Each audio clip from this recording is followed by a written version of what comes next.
मित्रांनो नमस्कार. मी आपला मित्र सचिन पत्तेवार.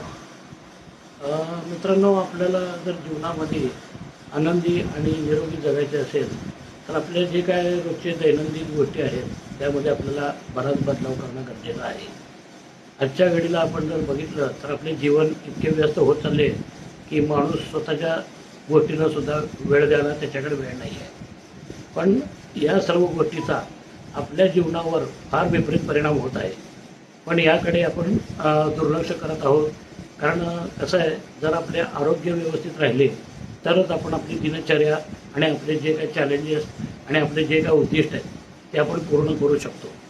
त्यामुळं सगळ्यात पहिल्यांदा आपण काळजी घेतली पाहिजे तर ती आपल्या आरोग्याची. कारण आपण फिट असेल तर आपल्या सगळ्या गोष्टी हिट व्हायला मदत होणार आहे. पण अडचण काय आहे की बाबा आपण आपल्या आवडीनिवडीला, आपल्या मनातल्या गोष्टींना, इतर आपल्या ॲक्टिव्हिटीला आपण कधी महत्त्वच दिलेलं नाही. किंवा लोक काय म्हणतील, हे काय म्हणतील, ते काय म्हणतील, या विचाराने आपण कधी मनासारखं जगायचा आपण विचारच करत नाही. पण त्यामुळे अडचण अशी होते की जी गोष्ट आपल्या मनाला आनंद मिळवून देणार आहे, जी गोष्ट आपल्याला सुख मिळवून देणार आहे, तीच गोष्ट आपण न केल्यामुळे आपण फक्त आणि फक्त दबाव आणि टेन्शन ह्याच गोष्टी आपण झेलत आलो आहे. त्यामुळं त्याचा विपरीत परिणाम होताना लोकांवर दिसत आहे. कित्येक लोकांना BP, शुगर, थायरॉईड आणि हार्ट अटॅक असे अनेक त्रास होताना आपण समोर बघत आहोत. मग हे सगळं कशाचं द्योतक आहे? याचा संबंध खाण्याशी आहे, पिण्याशी आहे, पण त्यासोबतच आपल्या स्वभावाशी पण आहे. कारण आपण कसं आहे, आपल्या मनासारखं कधी जगतच नाही. आपल्याला जे आवडतं आहे ते लोक काय म्हणतील म्हणून आपण करत नाही. आता आपल्याला जर एखादी गोष्ट, एखादी ॲक्टिव्हिटी केल्यानंतर जर मनाला समाधान वाटत असेल आणि त्यामुळं तुम्हाला आनंद मिळत असेल तर ती करायला काय हरकत आहे? कारण कसं आहे, जर तुम्हाला उद्या त्रास व्हावा लागला तर तुम्ही कुणाला सांगणार? शेवटी आपला त्रास आपल्याला भोगावा लागणार आहे.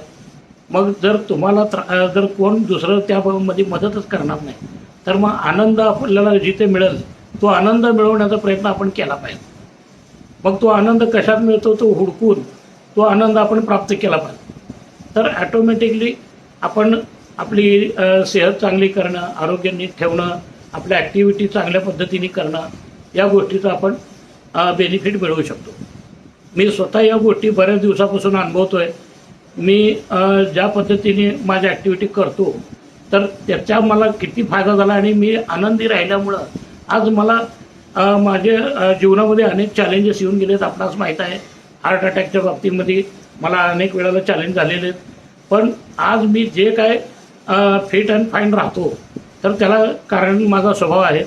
आणि मी ज्या काय ॲक्टिव्हिटी मनाला वाटते त्यावर मी फोकस करतो. आणि नुसतं ते ॲक्टिव्हिटी करत नाही तर मी दैनंदिन जीवनामध्ये स्वतः व्यायामाला पण तेवढंच महत्त्व देतो. व्यायामाचं महत्त्व तेवढंच आहे, खानपानाचा पण विषय तेवढाच महत्त्वाचा आहे. तर सगळ्यांनी जास्तीत जास्त आपल्या स्वतःच्या ॲक्टिव्हिटीला, स्वतःच्या आरोग्याला, स्वतःच्या आनंदाला यालाच महत्त्व द्या.